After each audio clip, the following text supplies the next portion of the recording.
Right, hello everybody, nice to see you again. So just to give you an idea of what I'm going to do today then, the presentation today is titled The Next Stage of Evolution, and what I want to highlight is the fact that we are undoubtedly at a most pivotal time in our evolution.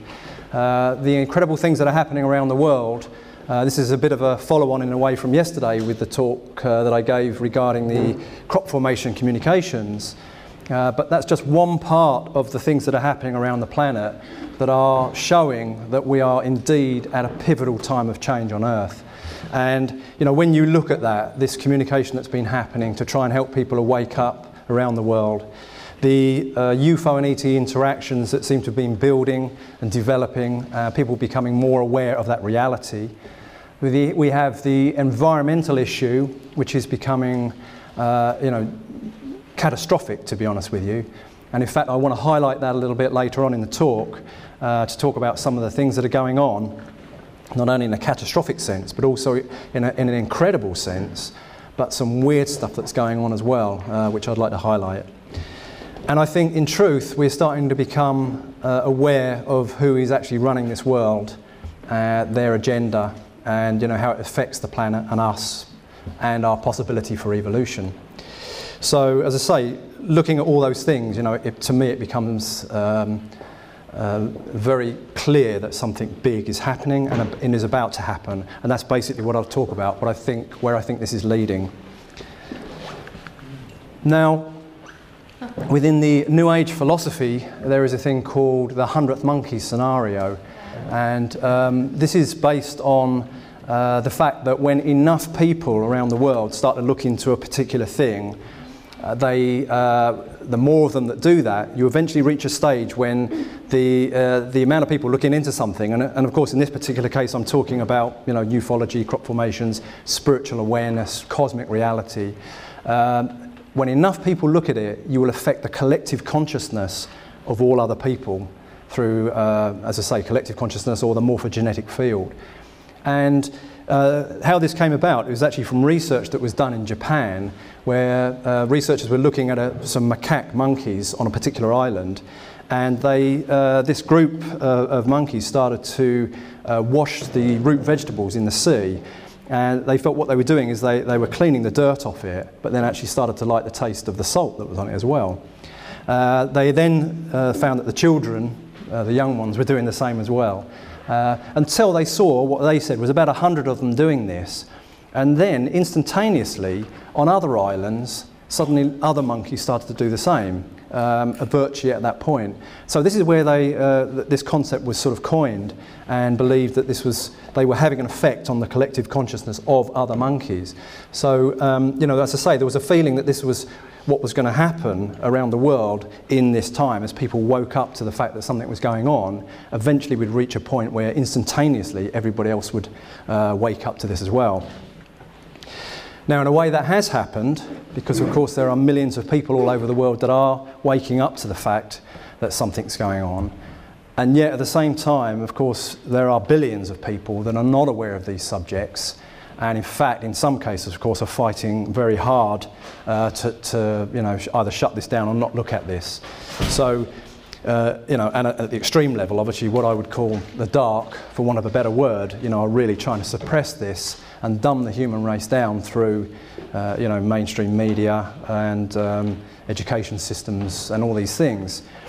So in a way, we have what, in a way, was prophesied, that there would be a division of the ways, those that are looking into this stuff, and of course those that aren't.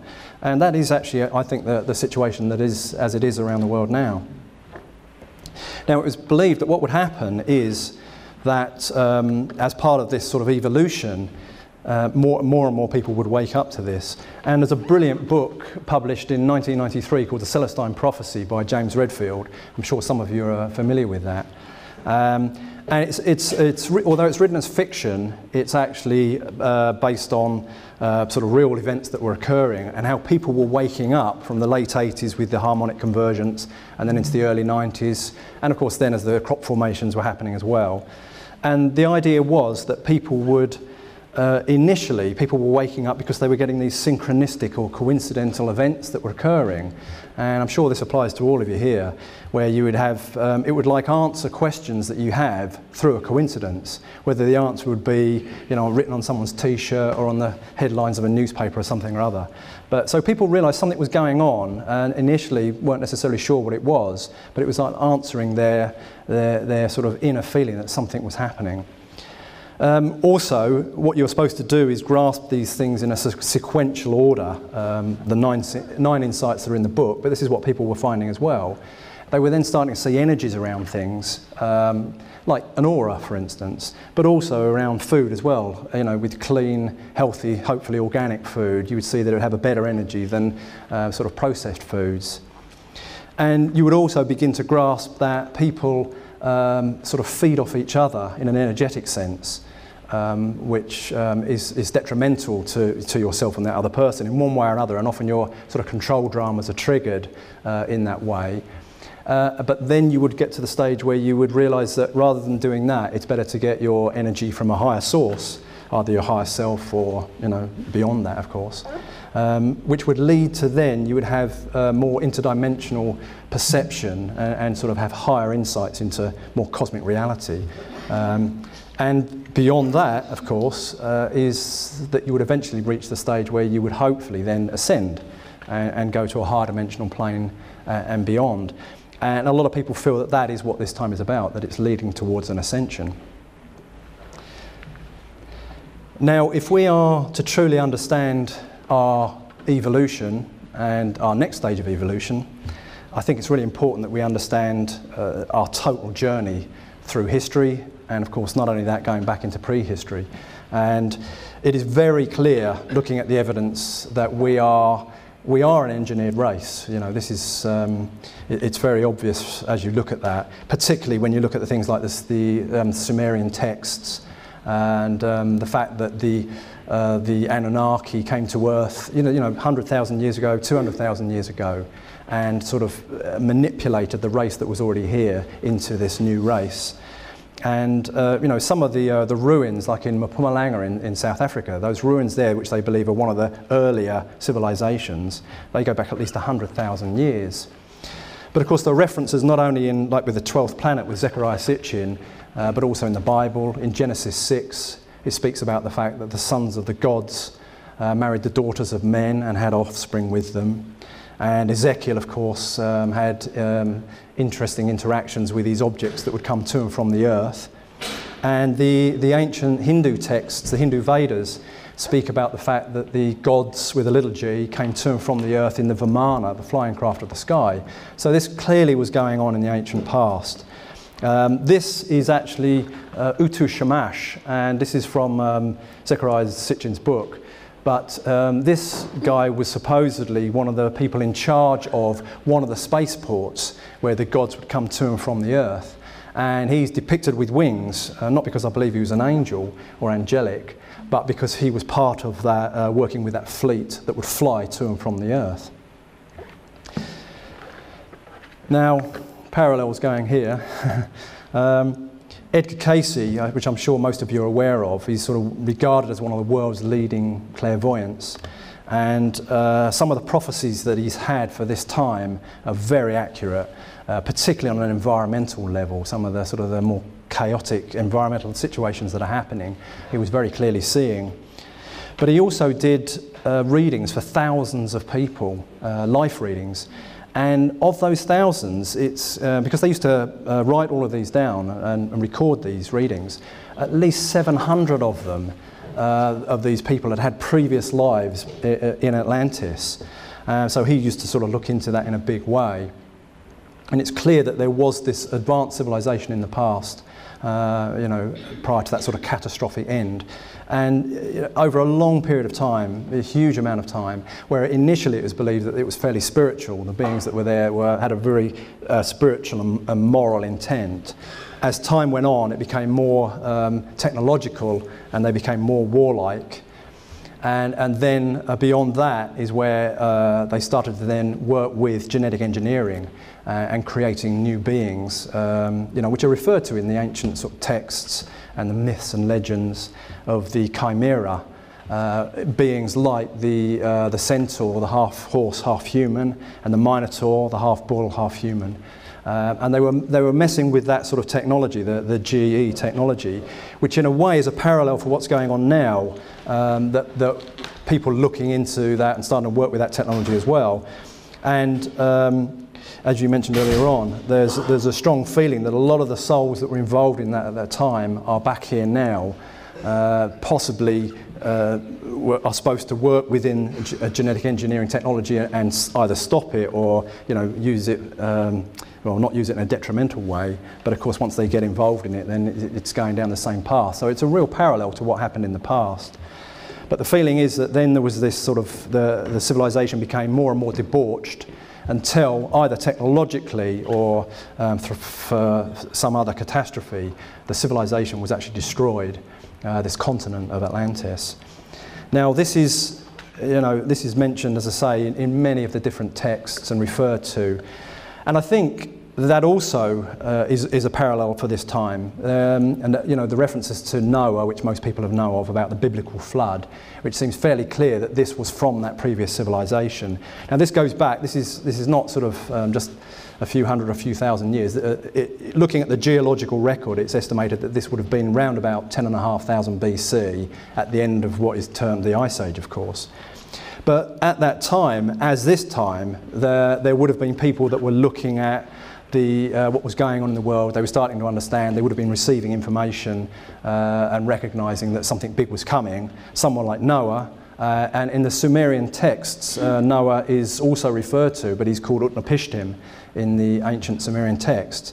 But as you can imagine, he'd have a guy creating a boat saying that a big catastrophe was coming. Most people would have said, "Oh, crazy, get on with your life," And yet, of course, he was right, as this great catastrophe occurred. But this is not just sort of one reference to this. This was clearly a global phenomenon that happened.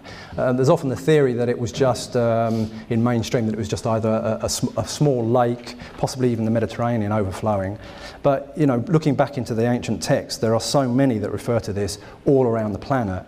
And this is just one page from a book by Paula Violette called Earth Under Fire, which refers to this. And within this, there are 87 different peoples on this planet that refer to this ancient catastrophe that happened on the planet. From like in North America, you can see all the names of the sort of the North American peoples. You've got Central and South American people referring to this. In Africa, in Indonesia and Polynesia, from Aborigines, Fijians, etc. Throughout Europe, and also in Asia as well. So you can clearly see from these references to this catastrophe that happened, that this was a global situation that happened. And it's even, it's not just this one flood, but as though there may even have been, possibly a shifting of the pole, but certainly the way, not only do you have this instantaneous flooding, probably because of the pole caps melting so fast, but that also it actually shifted the way things were growing, where things were at that time. Like the snap freezing of the mammoths was another thing. The instantaneous freezing of the mammoths is really strange. Now these are illustrations from a cave that's in southwestern Egypt on the border of Libya. And within these caves, this particular one is called the Cave of the Swimmers. And the paintings that are in there, and these are dated back to around about 10,000 BC, it actually shows the fact that in that area the land was verdant. The Sahara Desert, which we now know, was verdant. It was not a sandy desert at that time. There were savanna grasslands, very similar to what you have further south, and in the illustrations the people were swimming in the rivers and the lakes at that time and hunting, like antelope, say, creatures that were living on grasslands further south.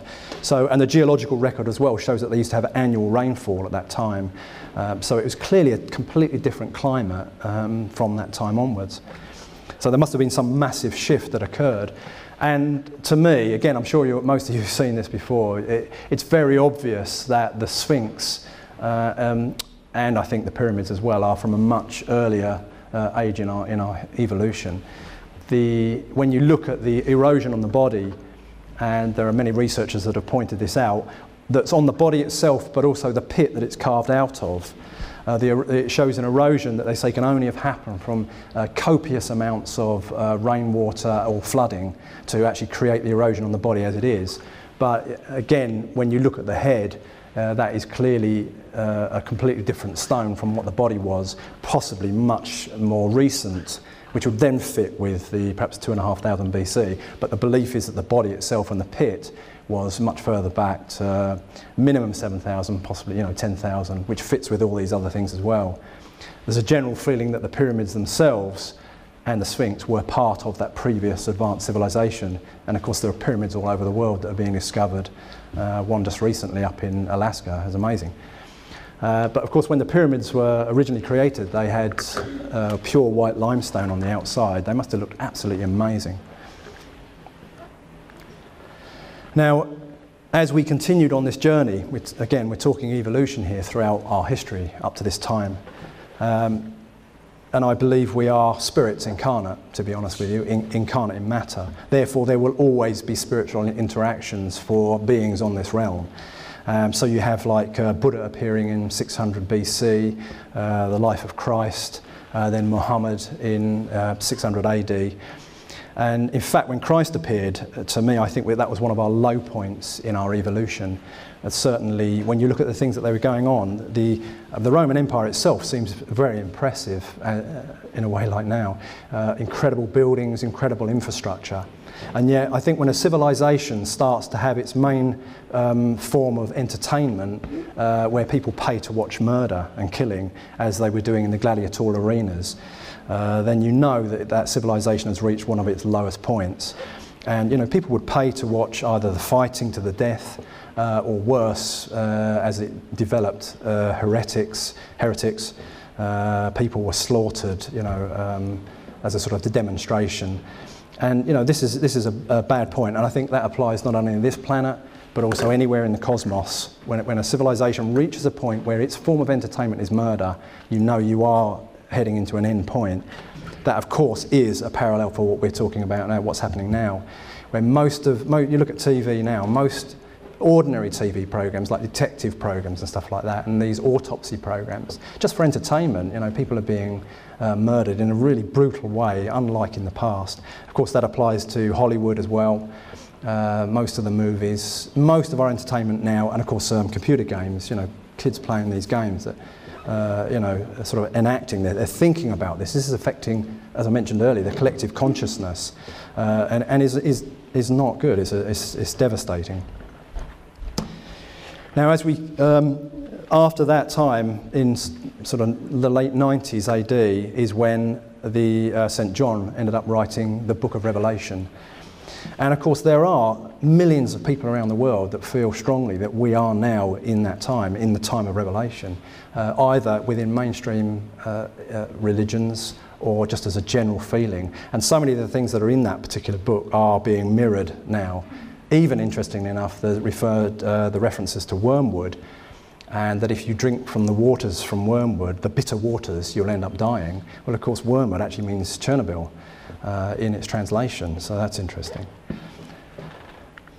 Now, this is the cave where St. John supposedly wrote the Book of Revelation. This is it's a beautiful place. It's on Patmos, a tiny little island in Greece. And within the cave itself, you can see this painting at the back, and this is from the 15th century, a painting of St. John receiving the information, and either via channeling or through meditation or in dreams, receiving this information from either Christ, God, or the angels, that then became the information that was written into Revelation. And as we move on, over the years, we then sort of into the Middle Ages, and then beyond that, the Renaissance, and then of course into the technological era with the Industrial Revolution, where more and more technology was developed, and we became more and more mechanized and started to move away from the more spiritual reality where science and religion used to be very much connected, but as we became more mechanized we sort of split away from that, and as we know now it's completely separated. But as I say, I think that because we are truthfully spiritual beings incarnate, therefore we will always have these spiritual interactions, and this is where some of the interactions with Mother Mary, as you look at these, are truly astounding. This of course the appearances of Mother Mary in Lourdes in 1858, and then Fatima, and to me Fatima is possibly even more important because of the associated phenomena that is with it, which is, when you look at it, the amount of people that were affected by the things that were going on is pretty incredible. Fatima happened over a 6-month period, the same time and same day each month, on the 13th of May through to the 13th of October in 1917. So this was during the First World War, which again, where people were being slaughtered in their tens of thousands, a really bad time when this actually occurred. And because the 3 children saw the visions the same time each month, each time there were more and more people turning up to see what was going on, until the one in October 17th, there was something like 10,000 people that had gathered in this area of Fatima to watch what was happening. And you know, people were seeing these sort of illuminated areas, which is what the children were seeing, but they were actually seeing Mother Mary. But there was this other stuff as well, where balls of light or illuminated orbs in the sky, but particularly this one, what's called the dancing sun or the second sun. This is where an object appeared that was the same size and illumination as the sun itself, but then it started to spin. And at one stage it actually came towards the people, these 10,000 people, and they all sort of stepped back, shocked as it came towards them, and then it flew away again. What was incredible was, up to that point, just before that happened, it had been pouring with rain and everybody was completely soaked. Once this illuminated orb sort of came towards them and then flew away again, people started to look down and realise that they were completely dry. This is 10,000 people all attesting to this, that instantaneously they were now dry, their clothing was dry. I mean, that's an incredible thing. What's also interesting is that the year before that happened, in 1916, the 3 children said that they were, at one stage they were feeding the sheep on the hill, and they said a being of light appeared to them. It was like a young boy, but he was translucent. They said he was actually, you could actually see through him. And he said to them, "Do not be afraid, for I am the angel of peace, and I come to prepare the way." Of course, at that time, they didn't quite know what that meant, but then it became very clear the following year, you know, because that would have changed their consciousness anyway. Then they started to have these events that occurred. Of course, with Fatima is where they also had the prophecies, the 3 prophecies of Fatima, which of course, great controversy about that, where they weren't released until at least the 1960s. Generally, the feeling is that one thing they spoke about was that there was going to be this future catastrophe on an environmental level. The other thing was that the church itself was going to fall. And the feeling was, particularly with the Vatican, that they were less concerned about the fact that there was going to be an environmental catastrophe than they was that the actual church itself was going to fall. So, but of course that's starting to happen now. You know, there are, with the controversy within the Catholic Church itself, and attendances going down and down and down, you know, from their viewpoint of that, it is like it's actually at that time fulfilling that same thing. Now, there have been others as well, and you know, I highlight these because this is really important. This is not about, you know, religion. This is about interactions with spiritual beings, sort of reaching a hand down to us here in a realm that's becoming darker and darker and harder for us to access that reality. Another amazing place where the visions of Mother Mary occurred was at Medjugorje, which is now in Bosnia, but was previously in the former Yugoslavia. And this is much more recent. This was in 1981, where again these children started to see the visions of Mother Mary, and they became regular occurrences, so more and more people started to gather until you had thousands of people gathering around, once again seeing incredible phenomena, illuminated orbs. The children were in complete trance when they were seeing this, these illuminated crosses up in the sky.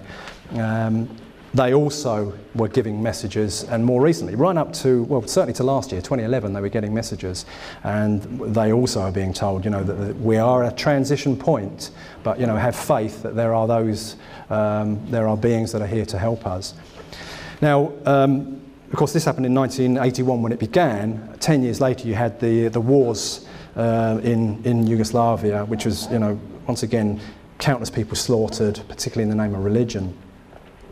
But what's interesting is that Medjugorje itself, it actually, while the fighting was going on all around, within the town itself, there was no shooting, there was no killing, no one was hurt in that area. I mean, it was actually really unusual because it was happening in the hills around other towns, Mostar just up the road, where thousands were slaughtered. And when you drive into Medjugorje, there are these road signs that are there, which I think are really amazing, where it's highlighting the fact that it's saying no to tanks and no to guns, but this is a holy site. And I love this image actually, and I think that possibly these sort of road signs would be at countless theatres of war around the world to try and highlight that, you know, enough of your warfare. Now, as I say, you know, this has been a long journey, this evolutionary path, and there is the spiritual side as well, but of course there is the ufological side, and this has been a long period as well, but certainly in this modern era, well, certainly post-Roswell, there have been certain pivotal and key people that have spoken out, that have given information that really has helped our understanding of the reality of the UFO and ET presence on Earth.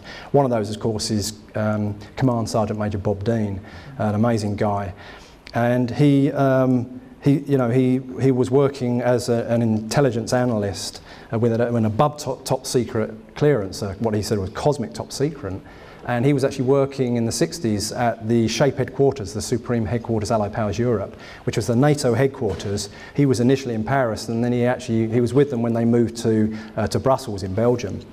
And with that cosmic top secret clearance, he says that he came across the document called the assessment document, which was the assessment of the UFO and ET situation for those with a need to know.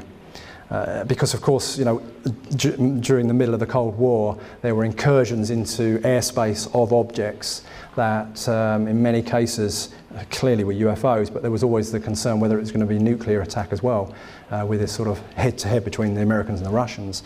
So this was an assessment for those with a need to know of that situation.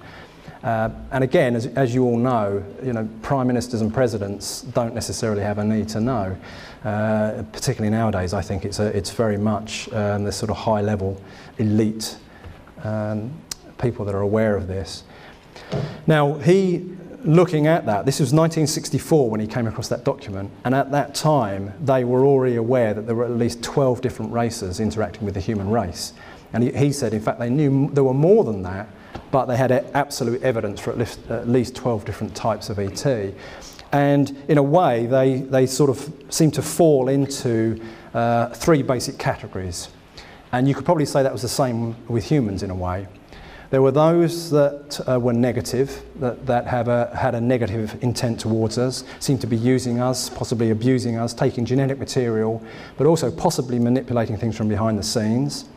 There were others they felt were here as observers in an observational capacity, and they were watching us, particularly in this development stage that we're going through, particularly again on an environmental and technological level. Thirdly, there were those that were here in a more benign or benevolent capacity that possibly wanted us to evolve in a more spiritual direction. So, of those different races, this montage here is just highlighting a few of those, where you have the reptilian aspect, which there are references to physical beings, but also negative interdimensional entities as well. There are the greys in the various sizes and shapes, including several references to the fact that some of them may be automatons. They're not physical beings, they're actually created beings as well, and do the work of other beings that control them. There are, of course, then the classic human, either the Nordics, human beings as well, and then as well beings of light. And in fact, Carlos Diaz, yesterday I showed you the image of that exquisite orangey yellow plasma craft that Carlos Diaz had been taking photographs and film footage of from Mexico. it's interesting that the beings that he saw, they actually appeared to him either as human or as beings of light. And he felt it was the same being. They actually sort of radiated light. It's quite amazing. Now, up on the top right, I show an angel. Now, again, not because I believe that ETs are angels, but I think if we're truly to understand what's going on here, we need to understand the interdimensional nature of reality. And as a total overview involving not only ETs, we need to understand the spiritual reality as well. Angels, I've spoken to countless people who've had experiences of angels, usually at pivotal points within their life, and often with loved ones as they're passing over, they have experiences of angels. And sometimes in these cases, these people are completely sceptical to this reality, but it gives them great faith in the fact that the soul carries on after death because of these experiences. And this is countless people that have had this all around the world. But as I say, I think it's important to recognise all aspects of reality. And then at the bottom I show this, which is the sort of the military side of the UFO interactions and the alien abduction aspect as well.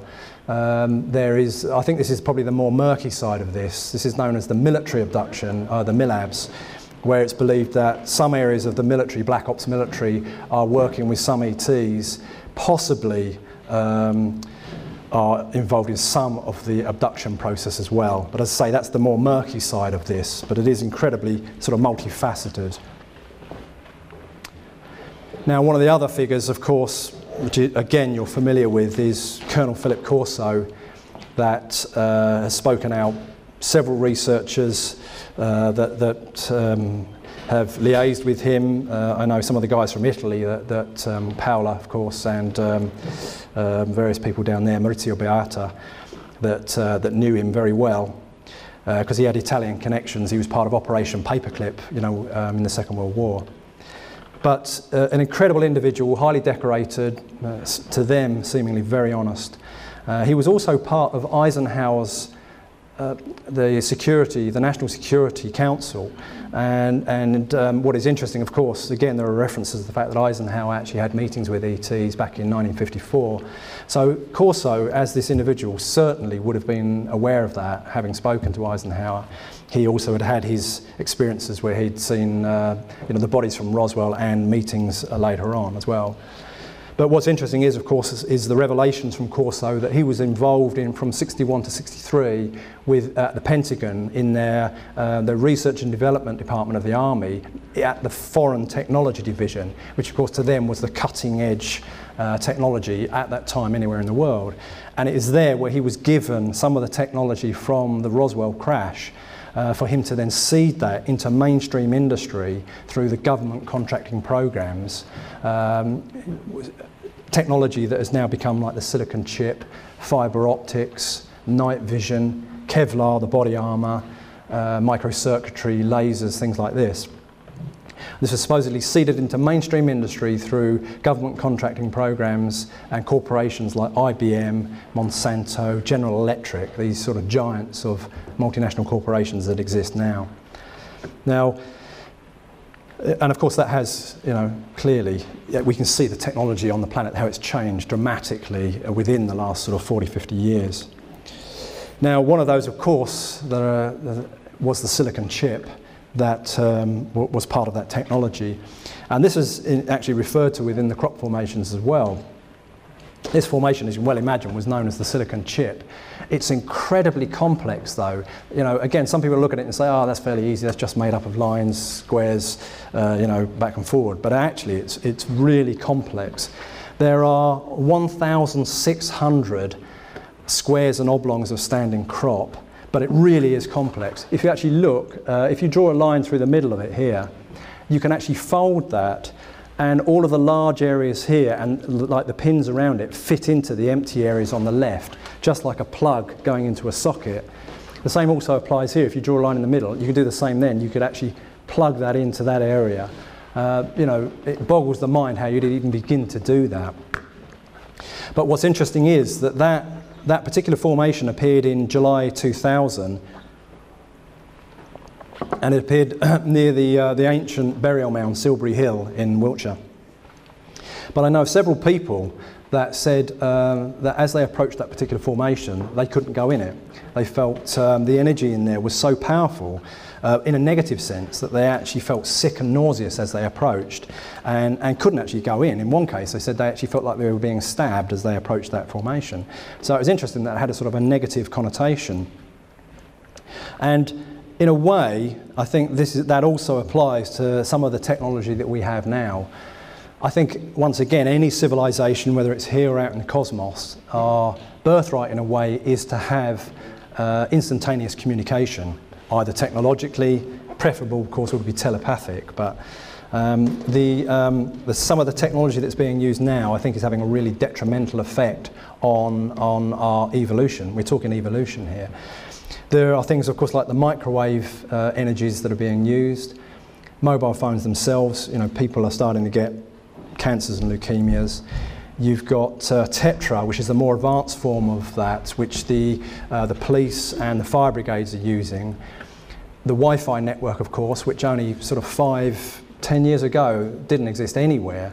Everything was landline. Now, Wi-Fi has instantaneously changed the world, where the masts that are used for that are, in many cases, are often put into high buildings. So they're actually put in like the spires of churches or on tops of schools and things like that. In the UK, when this first came out, there were a lot of people demonstrating against these because they knew the detrimental effect that you'd have from the frequency of the Wi-Fi network, which was affecting, of course, their children in schools and things like that.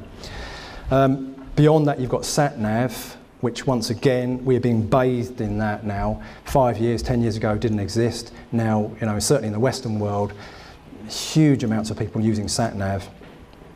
Radar, as more and more aircraft, more airports, we're all being bathed in radar, which is known. I work in the airline industry. It's known that walking around on the ramp at an airport, you're liable to have certain parts of your body fried if you're out there too long. That's not good.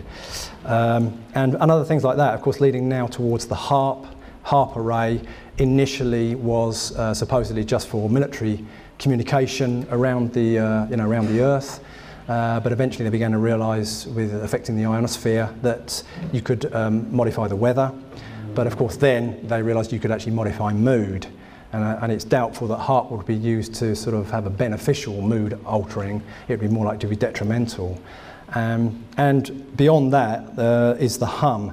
Over the last sort of only 10 years or so, countless people around the world saying that they hear this noise that's there 24/7, never goes away, within their mind, within their head. I don't say mind, within the head. Even with earplugs in, it's still in there. This is not tinnitus. This is a sound that people recognise is possibly because of the accumulation of all of these frequencies which are passing through our bodies. Which, if we could see, again, 5, 10, 15 years ago wouldn't have been there, most of them. Now, if you could actually see them as like different coloured lines passing through the body, we would be terrified at this sort of this sea of interference that we are walking in now. Now, the point of that is that if we are evolving, and I believe we are, and that we need to access our truth from a highest level possible, it's like clouding our opportunity to access that because the interference is affecting us as our thinking processes, which is why people are so sort of, pained and struggling with health and things like that. But actually, it makes us very sort of cloudy and unable to access, true information. Beyond that, possibly even worse, is the belief that this is detrimental even to our DNA at the most basic structure. That there is research that shows that that the DNA itself is like a tuning fork, like within music, and it resonates with a sound. Now, of course, if you're in harmony with the planet and with life in general, that's a natural biorhythm. But with this interference that's happening now, it's actually affecting the DNA, which is detrimental to the evolution of the DNA. Once again, there were many people that felt that this time we were in, there was going to be an evolution of our DNA structure itself. But this, I think, is starting to make that very difficult. Even more than that, even more recent, the research has shown that the DNA itself actually emanates light. So in truth, we are or could be beings of light. Now, this is the the amazing sort of highlighting this, some of the crop formations also have highlighted aspects to DNA as well. And this was the amazing double helix formation that appeared in 1996 at the Eastfield and Alton Barns. When that appeared, again, people were really shocked because this was, as the formations were becoming more elaborate, you know, and people saw this in the field at a time that people felt that we were heading towards an evolution of our DNA. You know, it was an amazing thing. This is the one that I also mentioned yesterday when I said about the harassment of a helicopter that we went into. While we're in there, the media were in there interviewing us, you know, asking us what we felt the crop formations were about.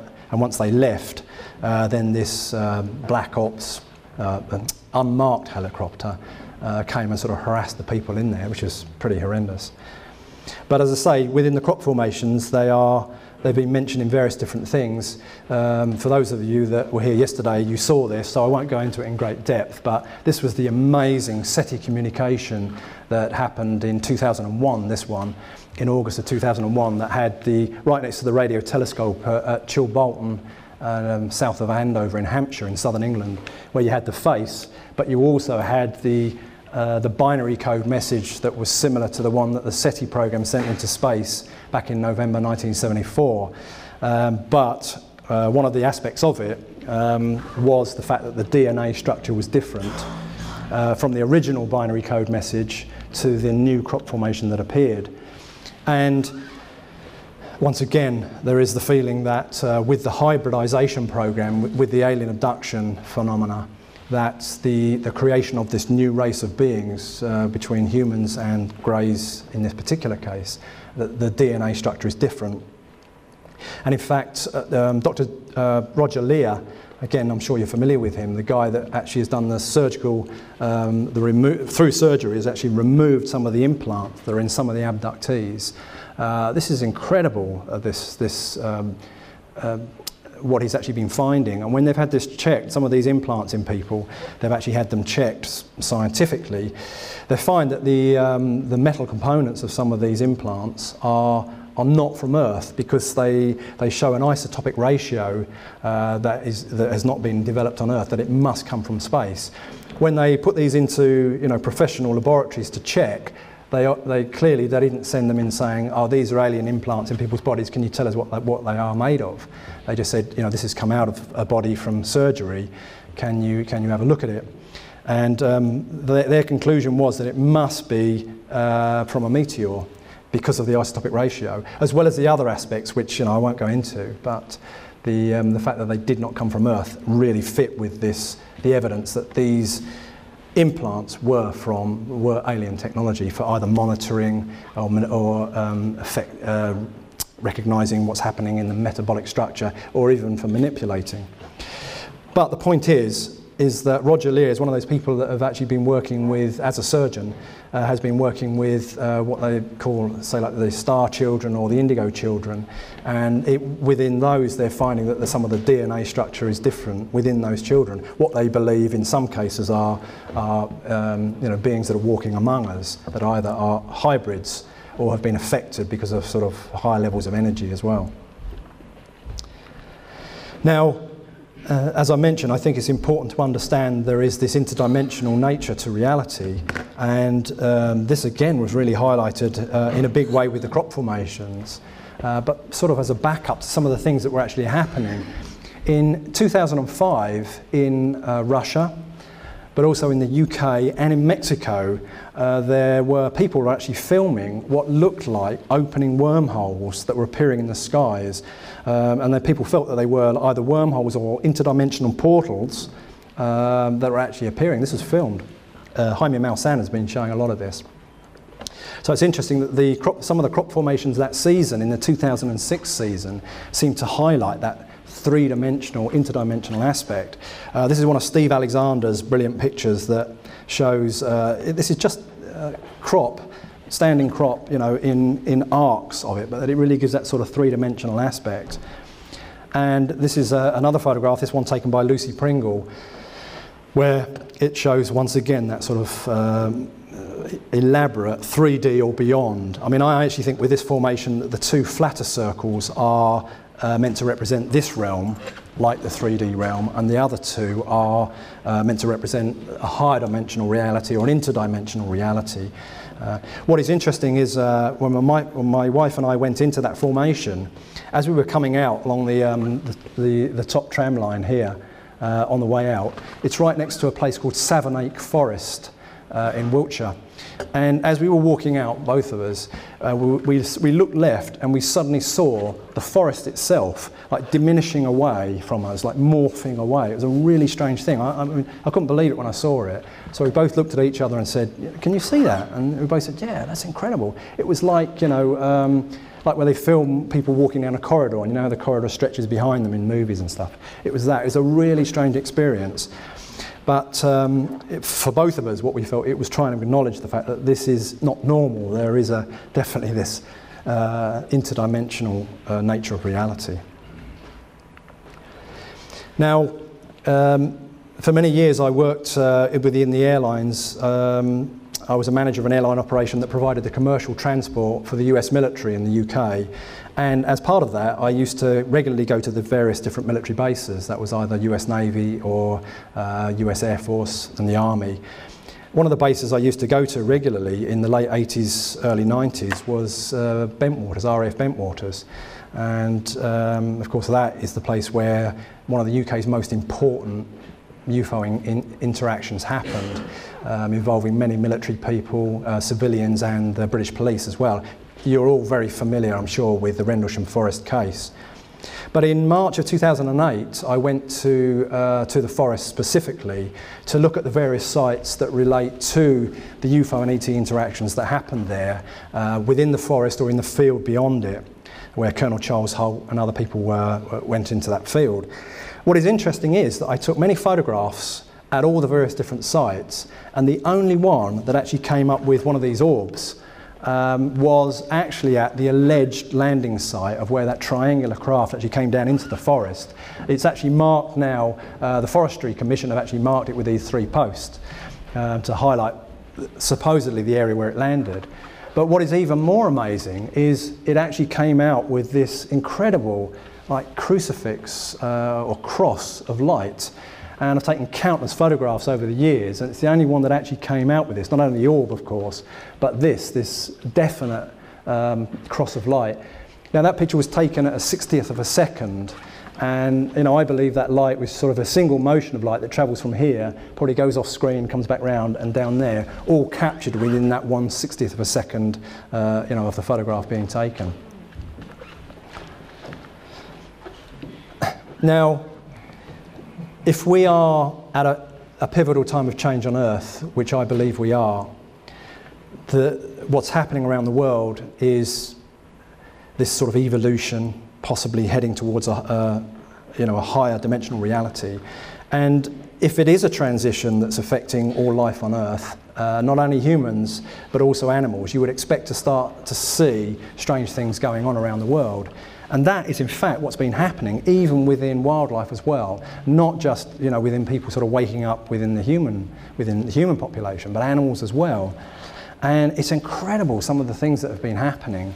Again, only over the last sort of 10 years or so, it sort of fits with this evolution that's going on. And one of the amazing things that happened, this happened in March of 2002 in the Samburu Game Reserve in Kenya, where this lioness suddenly started to protect and look after this orphaned oryx calf that had been, once the parent had been attacked, was left. And then this lioness actually protected her from other lions and looked after it. They would even sleep next to each other. And for as long as the oryx calf survived, until it actually died of malnutrition, that lioness looked after her. I mean, to me, it was an amazing event. But it was also so profound that the Maasai people in that area recognised the fact that this was something really unusual. They felt that it was a sign in a way that they recognised that something was happening and something was about to happen on Earth. To them, it was a massive sign. That also fits, of course, with the birth of the white buffalo calf that happened in North America in 1994, which was, to the native peoples of North America and Mexico, was a sign that, yes, this is that sort of revelatory time. Not just this, there are other things as well that have been truly astounding. One of them is the painting elephants, which is absolutely astounding.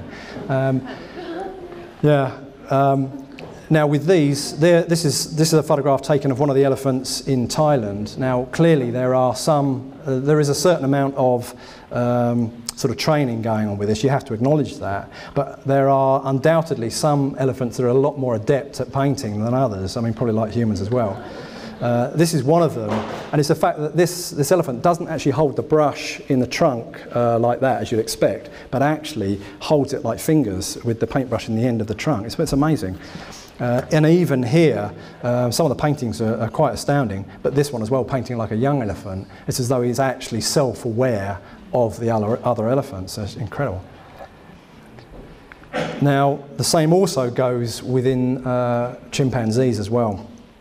Some of the research, the more recent research looking into that is incredible. They're actually creating now what is like a language, where, again, through symbols, but these researchers can actually begin to have a language between themselves and these chimpanzees. And some of the film footage we've seen of some of the things that they've been doing is pretty astounding. One of the things is that they were teaching the chimpanzees to touch a computer screen, one of those sensitive computer screens, and they would flash up, say like in this particular case, the numbers from 1 to 12. And so they would come up onto the screen and then they would go off, and the chimpanzee would have to touch the screen where those numbers had appeared numerically from 1 to 12. Now, again, you'd think that in itself, you know, they're using a computer and they have to understand what are numbers 1 to 12 in a numerological sense. But what is, because they were so casual about it, so relaxed about the way they were doing it, that they started to speed up how quickly these appeared, these numbers appeared on the screen, until they were going so fast. The quickest was about 1/6 of a second that these were appearing on. In fact, when you see it, it's like that and gone. And there are 12 numbers, and once they flash up that quick, they would then still, in a very casual manner, touch the screen. And it's random, they're going in different places. They would actually touch the screen for all the numbers up to 12. It was amazing. In fact, they tried it on intelligent humans, mathematicians as well, to see how they would fare with this. And clearly not as well. I mean, most of them, these intelligent people, the most of them ever got was 1 to 3 in order. So, you know, it begs the question, what's going on here? Is it beyond just visual? Is it telepathic? Are they actually sort of recognising what's expected of them in a telepathic sense, so that they can do it, you know, they can override normal senses and use sort of more advanced senses as well? This, of course, applies with dolphins as well. And same thing, some incredible tests that have gone on. Now, of course, the truth is these beings should be swimming in the oceans, we know that. But some of these tests, once again, creating like a language between the dolphins and the researchers, often using images. They're also go through these tests similar to the chimpanzee, where they're using computers, touch-screen computers with certain images. It's staggering, because you'd have a job to even know what you were being asked to do as a human, and yet these dolphins are doing it. So once again, I think that possibly this is stepping beyond normal senses and moving into a more sort of a telepathic awareness. They're understanding what they're being asked to do because they can bypass the material aspect and understand it in a telepathic sense. So these things that are happening around the world are sort of adding weight to the fact that something's going on here with some of these things that are happening. Now, we are undoubtedly at this massive transitional point. That can't be denied anymore. And many of the sort of predictions for this time, prophecies, seem to highlight the fact that the sun is going to play a major part in effects that are going to happen on the Earth, solar flares particularly.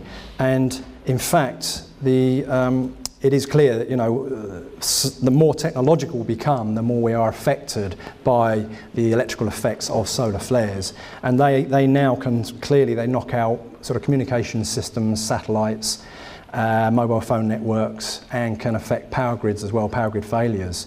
So there's a real concern, with solar flare activity 20 years ago, 50 years ago, 100 and beyond, backwards, it didn't have an effect as such. But now, because we're so reliant on electrical technology, including hospitals, all the other things, if these are taken out, then it really will have a detrimental effect on the planet and our civilization.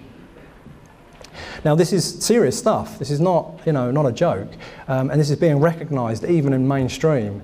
And as I mentioned earlier, I work in aircraft operations, and earlier this year, in 2012, the British Airline Pilots Association, which is the main sort of association for commercial airline pilots in the UK, there was a report that came out earlier this year where they actually were referring to this. And as you can see on the screen, the BALPA, which is the British Airline Pilots Association, reported that solar space storms are expected to increase into 2013. And of course, 2013 is leading up to solar maximum.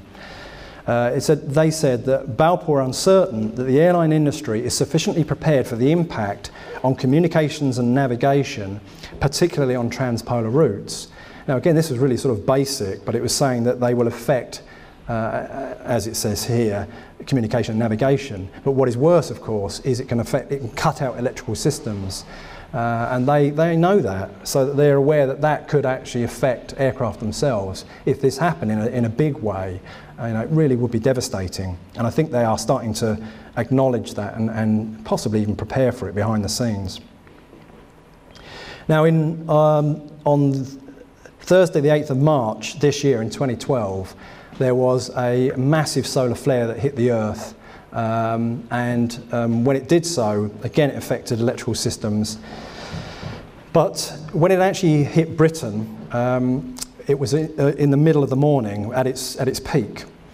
And where we live in Somerset, in sort of southwestern England, up in the hills. It's a beautiful place looking down over the valley below, with hills behind us, and the sea not far away. Because of that, we have a combination of various different types of birds that fly around, and it's basically there are always different types of birds. Now, on this particular day when this solar flare hit, what was really, really strange is that we noticed there were no birds at all. Now, this is in spring, at a time when the birds, of course, are really going for their stuff. And I show this image of an empty bird bath to try and highlight this, but it was very noticeable that there was no bird activity whatsoever. And it's the fact that we knew, if we hadn't have known that there was a solar flare hitting at that time, then it would have been strange. But it's the fact that we recognised, that we knew that was happening, added extra weight to the fact that something was going on. And it was really strange. It's so much so that actually we decided to stay in the house. Because if the birds were sort of hiding away at that point, then they must be aware that this is not, it's not beneficial. But it was a really weird thing. And I think that it's important to look within nature for these sort of signs. Once again, as these changes that are coming up on an environmental level are getting weirder and weirder. And I think that if we acknowledge that in many cases wildlife are more alert or aware to this than we are, as a general rule, then we should at least take note of that. And one of the classic examples of that was in the tsunami in 2004 in Indonesia, where as it reached Thailand, some of the elephants that were there started to run up the hills, and the people were trying to hold on to them, going, where are you going, these elephants? It was only after that it happened, like an hour or so later, that the massive tsunami came sliding in, and what happened, devastated the area. And therefore they realised that clearly the elephants were aware that this was coming and obviously fled. The people that went with them were actually saved because of what had actually happened. Now, as I say, to me that's important that we acknowledge that, and as I say, I think these changes are going to get a bit stranger. And so it's a good idea to keep an eye on those things and acknowledge it if you see strange activity within the wildlife. Now, once again, the solar flare side of this is weird, and This is a photograph that I took at the end of October of 2003, when some massive solar flares hit the Earth. This is from, again, where I live in southern England, which is pretty rare for us. We don't often get aurora borealis as a net result of that. You guys up here, I'm sure, are fully aware of this stuff, and you're very blessed in a way to see these amazing things. But there's also obviously the electromagnetic side of it, which can be very detrimental. But this is a photograph. This was just taken with an ordinary camera with ordinary film as well, about a 5-minute exposure of this particular aurora, end of October 2003. Now this was so big, this one, that it actually, as we saw it sort of coming in from the north and coming up over the top of our heads and then going down into the south, that it was such a big flare that actually people in far south as Florida actually saw this, which is very rare. Again, at that time there were satellite systems went down, mobile phone networks, and there were reported power grid failures at various cities within Europe as well. Now, this is where we come back to the nuclear issue, which has been referred to by all speakers, to be honest with you, because it is very much a part of this. And this is in fact a nuclear power station that's only about, well, probably 20 kilometres away from where I live. And one of the things with solar flare activity, that if it does create these massive power grid failures, if you have a huge flare, it will knock out systems, either power grids systems within cities, if it's big enough within countries, or even bigger within continents, or even on the planet. They know that that can happen. And what happens is, once you get this surge that knocks out the power grid, it also burns out the transformers. Once that happens, you don't have transformers lying around. You can't just go and pick them up and set yourself up again, because you need to manufacture them.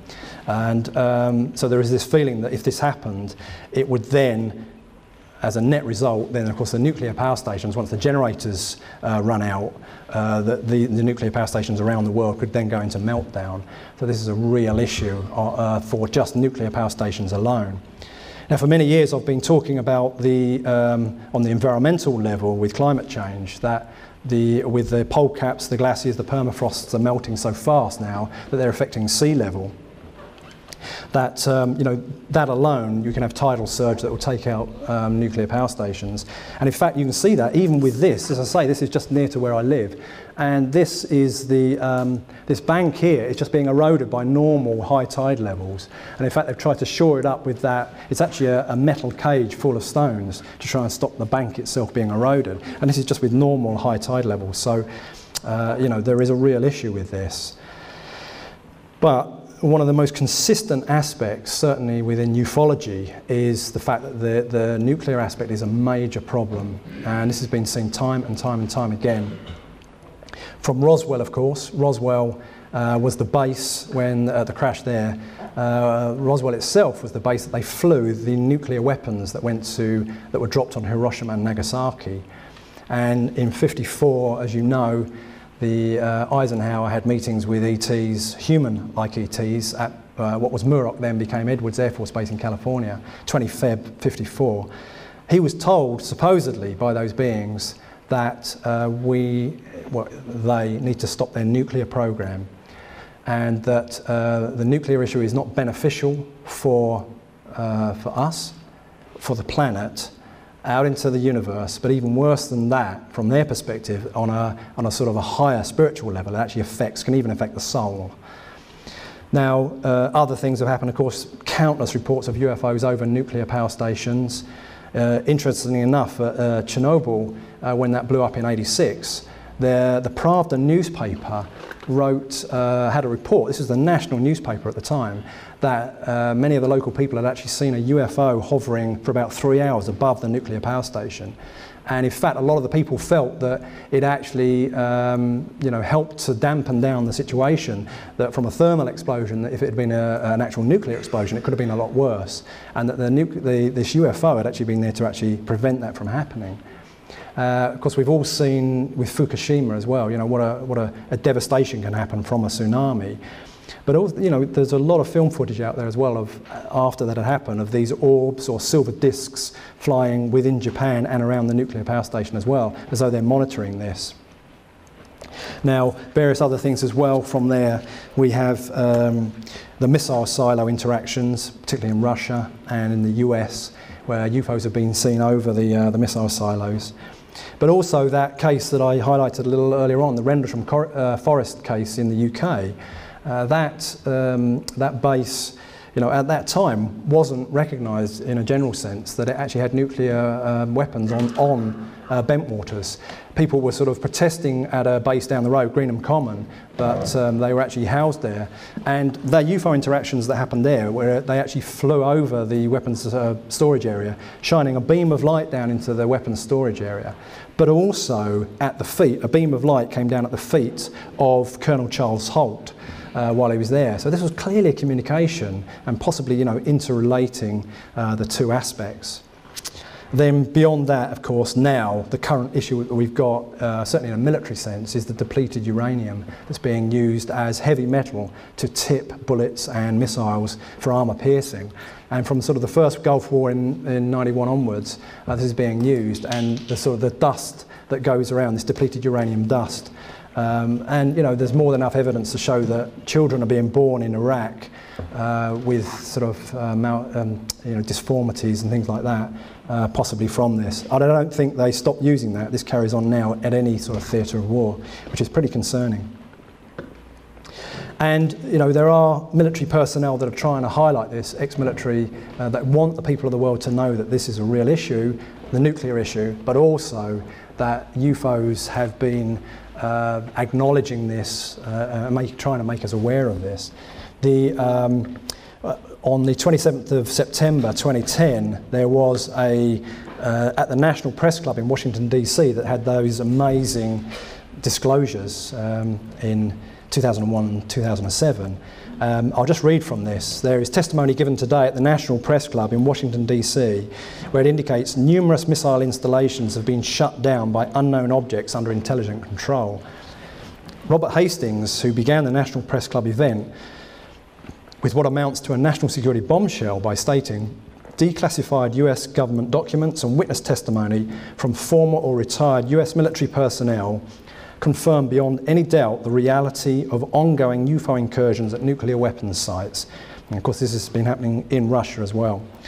What appears to be even more serious is there is no doubt remaining that the United States of America has a major unacknowledged national security crisis on its hands, which it refuses to address, despite the overwhelming evidence presented by Air Force personnel.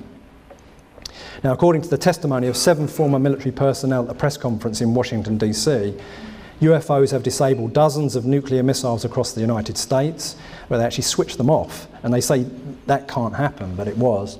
But there is also evidence that UFOs have appeared over nuclear installations, like nuclear power stations as well. And then coming sort of much more up to date now, this year in 30 June 2012, the office of a congressman who's part of, he's the chairman of the House Committee for Homeland Security. They actually in that office acknowledged receiving the affidavits, the official documents, legal documents sent in by those military personnel about that situation. And as it says, this office of the congressman has acknowledged receipt of these affidavits from retired Air Force officers and other documents pertaining to multiple unauthorised incursions over US nuclear installations and the disabling of nuclear missiles at these installations by craft of unknown origin. And you can imagine what the Americans feel when their missiles are switched off by UFOs. They know all about this stuff. Scary. So this is happening. This is out there. This is real. And this has been very much a part of it. The UFO nuclear issue has been highlighted again by all speakers. This is really important. Now, this is where we sort of moving up to the current period, and I mentioned earlier on about some of the weird stuff that's been happening around the world on an environmental level as well. And one of the amazing things, of course, is as what I showed a minute ago, these evolutions that are happening, where the animals themselves in many cases are changing and showing compassion as well. I mean, that was another thing that was said, the lion would lay down with the lamb, and that lioness and oryx really sort of fulfilled that.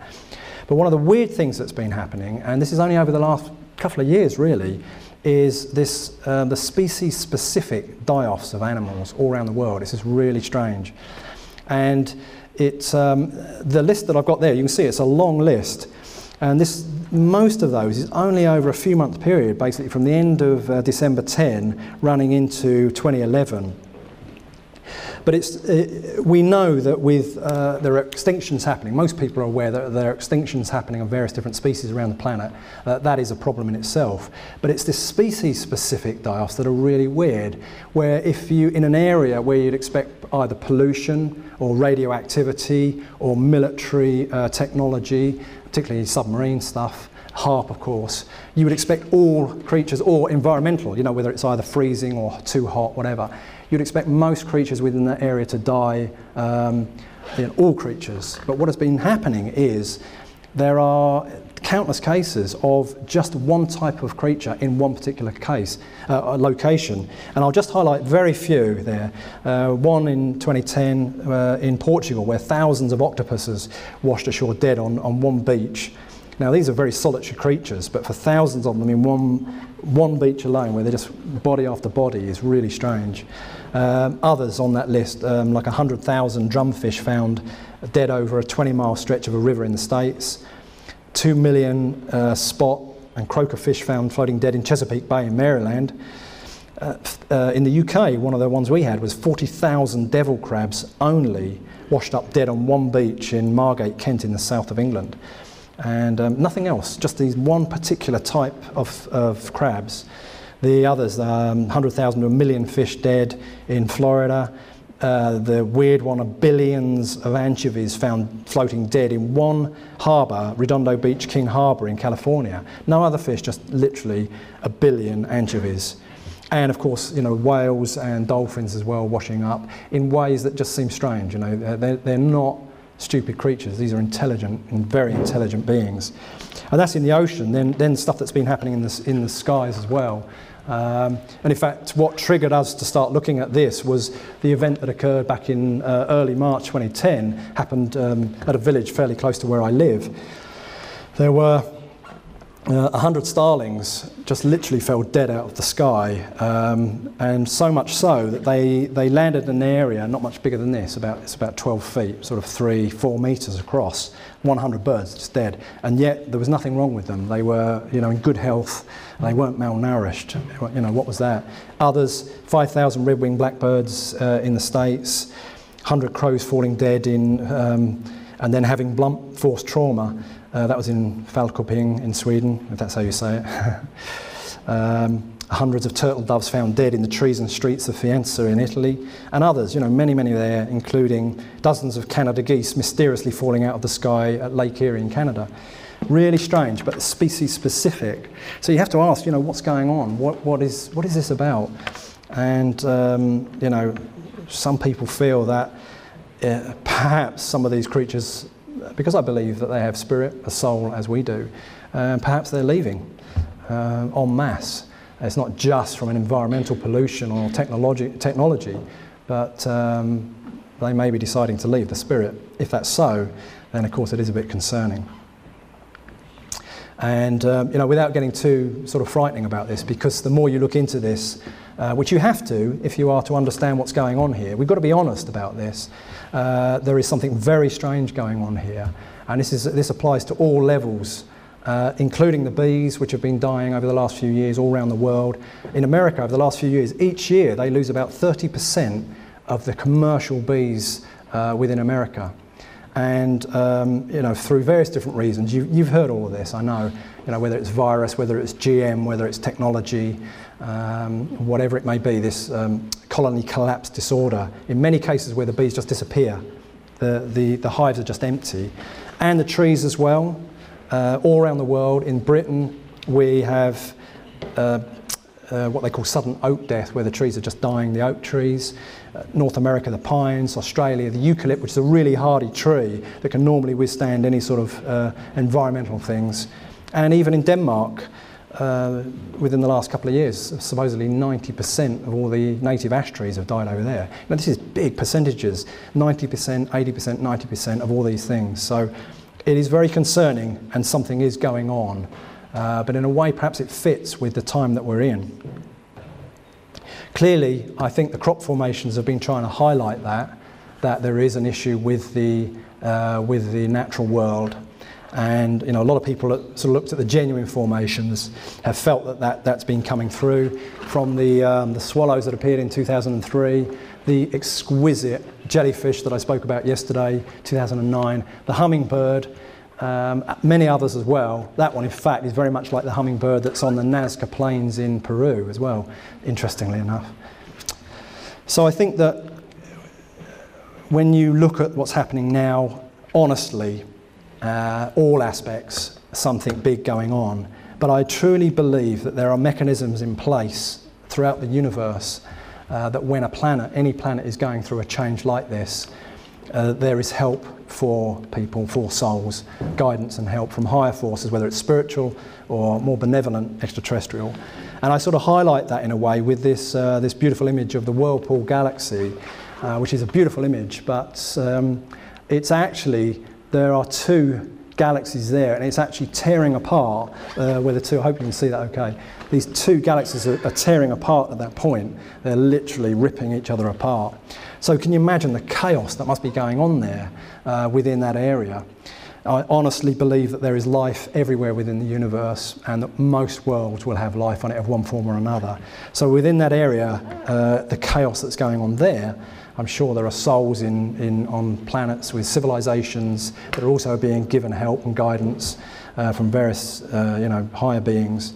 And I think that is what's going on here as well, that we are being given help and guidance as we go through these changes which are affecting the world, the natural world as well as us. Now, many of the predictions and prophecies for this time also say that where we're heading is more likely to be an ascension process, where the planet herself is going to go to a higher dimensional reality. And many of them speak about that exquisite new heaven and new earth. And as I say, what I think is that we have help, we have guidance. In September of 2008, my wife and I went to Madeira, which is that beautiful island off Portugal. And we were at a place there where the topography of the land looks very much like the landscape around Tepoztlan in Mexico, where Carlos Diaz took those photographs of that plasma craft, that beautiful orangey yellow plasma craft I showed. So because of that, as we were looking at this landscape, it really reminded us of the plasma craft. And we were really inspired by that, and we both asked, from our own heart, basically, that we could, how amazing it would be if we could see something like that, a beautiful plasma craft. And this is, beyond metal technology to an object that's sort of more advanced, like sentient thinking, organic technology. But it was like a heartfelt request. The next picture that I took was this one at this sort of, it's very Eden-like, it's a lovely, the landscape, but actually it came out with this, this incredible object in the valley, across in the middle of the valley. That's a magnification of it to give you an idea of it. Now this wasn't a balloon, this wasn't one of those plastic balls that are on cables, etc. Because of the way we felt as well, I truly believe it was like an answer to our heartfelt request to see something like this. And very unusual, again, very much like that plasma craft, more advanced, more interdimensional. Once again, to us, it sort of gave us that feeling that there is help and there is guidance for us. It is there if you ask genuinely. So this is the last slide. I think if the truth be known, it is undeniable now that reincarnation is real. And there's more than enough evidence to prove that that's true. So if that is so, then we're talking about evolution here. As you look back into history and into prehistory, it becomes very clear that we have been part of this world over a long period of time. So not only, when we look back at the past and we look into the future, it's not a case of we're just here now and you look back then and look forward. We have been a part of this journey leading up to this point, but I think also we'll be a part of it where it's going from now, and I believe out into the cosmos as well. So, you know, to me that gives me great heart that even with this chaos that's happening environmentally or what's about to happen on the planet, this goes on, and I think, you know, it's our birthright to be able to go out into the cosmos. I think we're in amazing times. Thank you very much.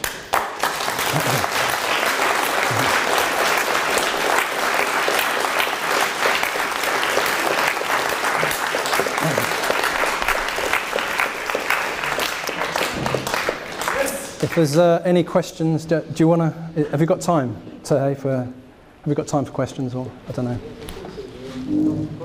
Programs next is 5 minutes, just 5 minutes. Any questions? Yeah, hi. Yeah, I have noticed this last few years, I am every summer going to the tent, and I also working in a garden where the grass is very, and it used to be horrible about insects. Yeah. But now, no problem at all. And I am one of those that got bitten all the time. Yeah, yeah. But now I can be out there. Yeah, yeah. I know, it's strange. Nothing happens. Yeah, in our garden we've got an orchard with apple trees, and this year we've had no apples basically, and that's never happened before. I've spoken to people like gardeners that we've spoken to who work with farmers with orchards, because in Somerset where I live, I don't know if you know, but it's regarded as the centre of the world for cider, you know, the apple beer in effect. So of course it's a massive industry in that area, and they also are literally like no more than 10% of their trees have any apples on. And it's not just about the bees as well, because a lot of the trees that we have, for instance, they were buzzing with bees earlier on when the blossom came out, but they still haven't produced apples. You know, and this has never been heard of. It's really strange. So, just a good point. Thanks. Hi.